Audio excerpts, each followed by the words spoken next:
샬롬 할렐루야. 민수기 6장 22에서 27절이요. 여호와께서 모세에게 말씀하여 이르시되 아론과 그의 아들들에게 말하여 이르기를 너희는 이스라엘 자손을 위하여 이렇게 축복하여 이르되 여호와는 네게 복을 주시고 너를 지키시기를 원하며 여호와는 그의 얼굴을 네게 비추사 은혜 베푸시기를 원하며 여호와는 그 얼굴을 네게로 향하여 드사 평강 주시기를 원하노라 할지니라 하라. 그들은 이같이 내 이름으로 이스라엘 자손에게 축복할지니 내가 그들에게 복을 주리라. 아멘. 응답과 축복의 하나님 네 번째, 근본의 문제입니다. 근본의 문제를 진단할 수 있도록 살인, 곧 영적으로 미워하는 마음은 없는지, 또 배우자 이외의 이성을 볼 때 간음의 마음이나 음욕이 일어나지 않는지, 도적의 마음은 없는지에 대해서 살펴보았지요. 오늘은 항상 기뻐하십니까? 라는 것입니다. 데살로니가 전서 5장 16절에 보면 사도 바울은 데살로니가 교회에 항상 기뻐하라 라고 당부하였지요. 잦은 고난을 통해서 이것이 성도를 향한 하나님의 뜻임을 절실히 깨달았기 때문입니다. 사도 바울은 항상 기뻐하라고 당부하기에 앞서서 주님께서 다시 오시는 그날, 부활의 그날을 생생하게 그려줌으로써 성도들을 충만케 했습니다. 곧 우리는 다시 오실 주님을 바라기에 구원받아 아름다운 천국에 갈 소망이 있기에 항상 기뻐할 수가 있는 것입니다. 그런데 간혹 경제적인 어려움 때문에 배움도 적고 능력이 없어서 건강하지 않아서 가정이 화목하지 않아서 핍박받아서 등등 육적인 환경, 조건으로 인해서 기뻐하지 못하는 분들이 있는 것을 보지요. 그러나 믿음만 있다면 현실의 어떤 어려움도 전혀 상관이 없는 것입니다. 항상 기뻐할 수가 있지요. 누가복음 16장에 등장하는 거지 나사로는 참으로 비참한 삶을 살았지만 하나님을 믿었기에 구원을 받았습니다. 반면에 부자는 자색 옷과 고운 뱃옷을 입고 날마다 호화로이 연락했지만 구원받지 못해서 그만 아래 음부에 떨어져서 고통을 받았지요. 그러니 설령 이 땅에서 나사로처럼 산다고 해도 구원받는 것만으로도 믿음이 있다면 항상 기뻐할 수가 있는 것입니다. 부활의 소망, 천국 소망으로 인해서 항상 기뻐하는 것, 이것이 바로 참 믿음을 가진 신앙인의 모습이며 아버지 하나님을 진정 사랑하는 자녀의 모습입니다. 육의 부모와 자녀 간에도 사랑을 하면 힘들고 어려울 때일수록 자녀가 더 밝은 모습으로 부모님께 힘을 실어드리지 않습니까? 그런데 하나님을 사랑한다고 하면서 작은 어려움만 와도 힘들어하고 슬퍼한다면 하나님을 기쁘시게 할 수가 없지요. 물론 하나님께서 사랑하는 자녀들을 나사로처럼 살도록 내버려 두실 일은 없습니다. 어떤 문제든 해결해 주실 수가 있지요. 자녀들에게 항상 좋은 거 주기를 원하십니다.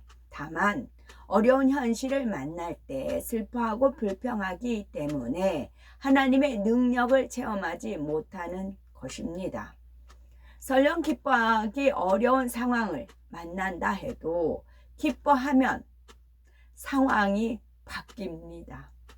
하나님 말씀에 순종하여서 중심에서 기뻐하면 빛이 임함으로써 어둠이 물러가지요. 하나님의 말씀에 순종하여 중심에서 기뻐하면 빛이 임함으로써 어둠이 물러갑니다. 성도들은 때때로 육적인 어려움이 아니라 영적인 일로서 근심하기도 하지요. 자신의 죄와 자신의 부족함이 발견되어서 근심할 때도 있지요. 이럴 때도 기뻐해야 합니다. 더 성결하고자, 더 충성하고자 하는 근심은 생명에 이르게 하는 유익한 근심이지요. 또한 어려움에 직면할수록 기뻐하는 것이 바로 하나님을 참으로 신뢰하는 증거입니다. 데살로니가 전서 5장 24절에 너희를 부르신 이는 미쁘시니 그가 또한 이루시리라 말씀한 대로 결국 나를 참 자녀로 빚어주실 하나님의 능력과 하나님의 사랑을 믿는 사람은 늘 기뻐할 수가 있습니다. 그러므로 하나님을 믿고 의지함으로써 늘 기뻐하시기 바랍니다. 무엇보다도 하나님을 사랑하기에 기뻐하는 우리가 되시기 바랍니다. 너희를 부르신 이는 미쁘시니 그가 또한 이루시리라. 또 나를 참 자녀로 빚어주실 하나님의 능력과 사랑을 믿는 사람은 늘 기뻐할 수가 있는 것입니다. 중2 때 어떤 아이 하나가 가출을 했어요. 그래서 걔가 어디서 사는지도 알아요. 좀 환경이 안 좋은 데서 살았어요. 근데 중2 때 걔가 가출을 했어요. 그러면 저도 환경이 안 좋아요. 얼마든지 벗어날 수 있고 그 아이와 같이 가출할 수도 있고 빗나간 길로 갈 수가 있어요. 하나님 믿기 전이나 믿은 후에도 마찬가지. 환경은 좋은 환경이 아니었으니까. 그래서 간혹 그 아이가 생각이 났어요. 그 아이가 어디서 사는지 알고 또 친구 하나가 걔네 집 한번 가보자 해서 가보기도 하고 그랬어요. 나도 그 아이처럼 가출할 수 있을까? 그랬을 때 제 발목을 붙잡는 것은 책임이었어요. 책임감. 제가 이제 남매 중에 최고예요. 내가 빗나가면 그 밑에 아이들은 자동적으로 빗나가게 되어 있어요. 그러나 내가 내 위치에서 최선을 다하면 밑에 아이는 그래도 빗나가지 않겠다. 그런 희망을 가졌죠. 책임감으로 인해서 붙들고 있었어요. 결혼 생활도 뭐 이제 편탕치 않지요. 그러나 제가 돈 벌면 쉬워요. 돈에 얽어매여져 있는 거니까. 그런데 그러면 나 편하자고 돈 벌면 아이들은, 성장하는 아이들은 그런 공백 기간이 생기잖아요. 육체의 결여가 생기잖아요. 그때는 이런 성결의 말씀을 몰랐을 때도 발목을 붙잡는 것은 책임감이었어요. 아이들에 대한 책임감. 나중에 내가 돈 번답시고 아이들을 내팽겨치고 가정을 내팽겨치면 나중에 나한테 남는 것은 무엇일까? 그런 책임감으로 저를 발목을 붙잡았지요. 그래서 여기도 하나님께서 그가 또한 이루시리라. 그래서 그 책임감으로 많이 발목이 붙잡혀서 주저앉고 그랬었지요. 그러다가 34세 이 하나님 말씀, 성결의 말씀, 이 성결의 복음을 듣고 나서는 그때서 빛을 본 겁니다. 이대로 살면 되겠다. 그래서 이 말씀대로 배우는 대로 기도하면서 실천해가면서 순종해가면서 가니까 하나님께서 만나 주시더라고요. 하나님이 만난 뒤부터는 어떤 문제가 와도 왜 이런 문제가 왔고 왜 이런 결과를 알려주시잖아요. 그러니까 이제 동행하는 삶을 사니까 그때부터는 행복했죠. 두 번째, 하나님의 뜻대로 늘 기도하십니까? 입니다. 하나님의 뜻은 자녀들이 쉬지 않고 습관을 쫓아 기도하는 것입니다. 진정 사랑하면 얼굴 한번 더 보고 싶고 대화 한마디 더 하고 싶듯이 하나님을 사랑하면 누가 강요하지 않아도 날마다 하나님의 전을 찾아서 기도를 하지요. 또한 하나님의 뜻을 중심을 다해 기도하는 것입니다. 예를 들어서 다니엘 절야 때 믿음, 소망, 사랑을 가지고 힘쓰고 애써 간절히 기도하시는지요? 또는 피곤, 졸음, 잡념과 힘겹게 싸우는 모습은 아니신지요. 초신자나 이제 갓 기도 생활을 시작한 분들이야 이렇게 싸우면서 기도하려고 초신자나 이제 갓 기도 생활을 시작한 분들이야 이렇게 싸우면서라도 기도하려고 애쓰면 하나님께서 긍휼히 여기십니다. 그 마음을 받으시고 응답해 주시지요. 더 나아가서 기도의 능력과 은혜를 더해 주십니다. 그런데 수년이 지나도록 습관적으로 졸고 중언부언한다면 이제는 달라져야 하지 않겠는지요.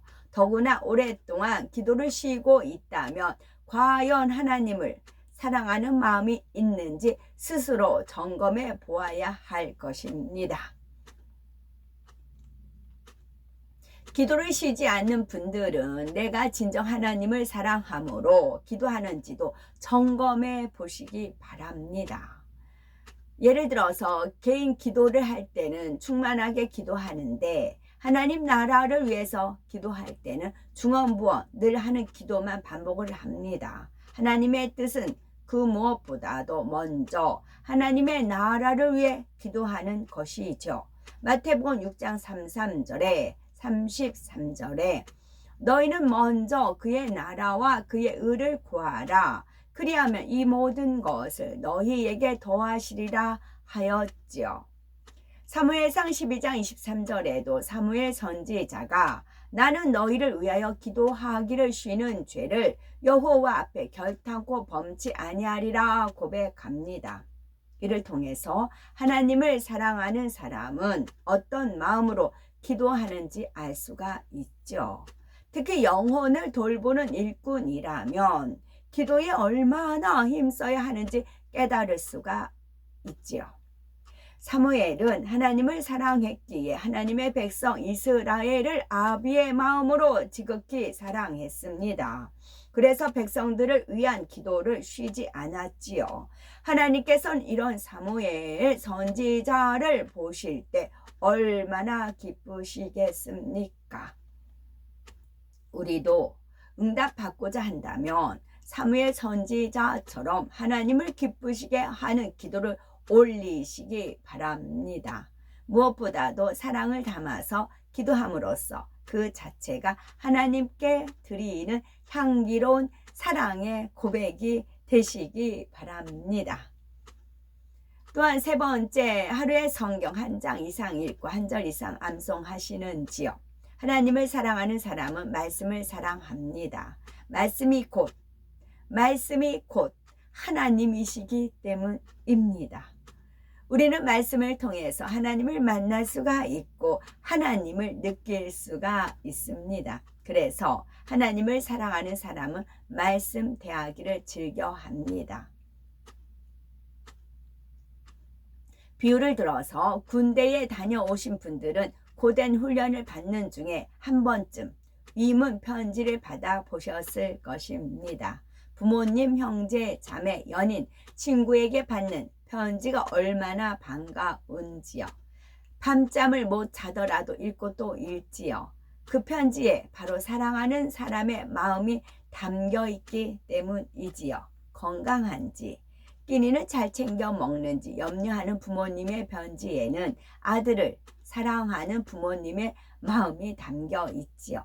이처럼 성경에는 아버지 하나님의 사랑이 담겨 있습니다. 하루하루 하나님의 자녀로 어떻게 살아가야 하는지 지침이 담겨 있고 하나님의 위로가 담겨 있지요. 그러니 하나님을 사랑하면 자연히 늘 말씀 대하기를 사모하게 되는 것입니다. 하나님을 사랑하면은 하나님의 뜻을 알아서 그 뜻대로 행하고 싶어집니다. 그러므로 말씀을 더 많이 알기 위해서 늘 말씀을 읽고 듣고 묵상하지요. 또한 말씀은 영혼의 생명을 주는 영혼의 양식입니다.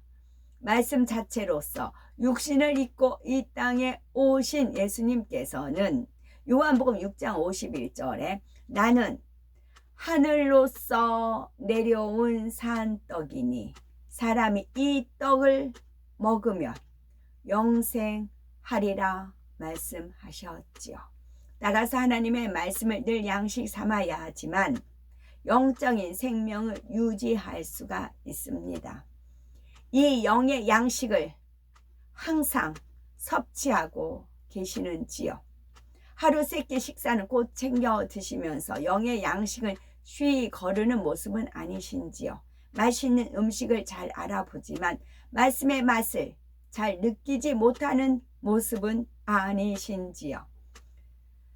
시편에는 주의 말씀의 맛이 내게 어찌 그리 단지요 내 입에 꿀보다 더하니다 고백합니다. 우리는 하나님의 말씀에 순종하여서 날마다 주야로 말씀을 묵상하면은 이 고백이 바로 우리의 고백이 될 것입니다. 영혼의 생명과 능력을 공급하고 마음에 행복을 주는 말씀의 참맛을 느끼게 되지요. 또한 너희가 즐겨 순종하면 땅의 아름다운 소산을 먹을 것이요 라고 말씀한 대로 하나님께서는 우리에게 순종할 때 주시는 복을 주실 것입니다. 네 번째, 1년에 적어도 1명 이상 전도하십니까? 입니다. 하나님을 사랑하여 하나님께 사랑받는 사람은 늘 그 삶에 행복이 넘칩니다. 그러니 항상 주변 사람들에게 입술을 열어 행복의 비밀을 전하지요. 또한 하나님을 사랑하는 사람은 영혼들을 사랑합니다. 한 영혼을 온 천하보다 귀하게 여기시는 하나님의 마음을 헤아리기 때문이지요. 그래서 열심히 전도하죠. 사망을 향해 달려가는 영혼들을 그냥 보고만 있을 수가 없어서 어찌하든 하나님께로 인도하려고 합니다. 물론 전도하고 싶은데 담대함이 적어서 잘하지 못한다고 하시는 분도 있겠지요. 그러나 이제는 순종해 보시기 바랍니다. 중요한 것은 하나님의 말씀에 순종하려는 마음입니다. 또한 영혼들을 향한 간절한 사랑이지요. 때를 얻든지 못 얻든지 전하면 열매는 우리 하나님께서 맺게 하십니다. 이제는 마음에 하나님의 사랑이 충만하여 전하지 않고는 견딜 수 없는 우리가 되어야 되겠죠. 마지막으로 5번째, 모두와 화평하십니까? 입니다. 아버지 하나님과 이웃과 나 자신과 화평하신지요? 하나님과 화평하다는 것은 하나님과의 사이에 아무 죄의 담이 없는 것입니다. 또 이웃과 화평한 사람은 하나님을 닮아서 선하고 사랑이 많아서 누구와도 부딪히지 않습니다. 나 자신과 화평한 사람은 마음이 성결하여 마음의 죄, 비질과의 싸움이 없지요. 근본의 문제를 완전히 해결하여서 담을 헐면 결국 모두와 화평한 사람이 됩니다. 마태복음 5장 9절에 화평케 하는 자는 복이 있나니 저희가 하나님의 아들이라 일컬음을 받을 것이며 했습니다. 우리가 가는 곳마다 불목과 다툼이 사라지고 화평케 되기를 바랍니다. 결국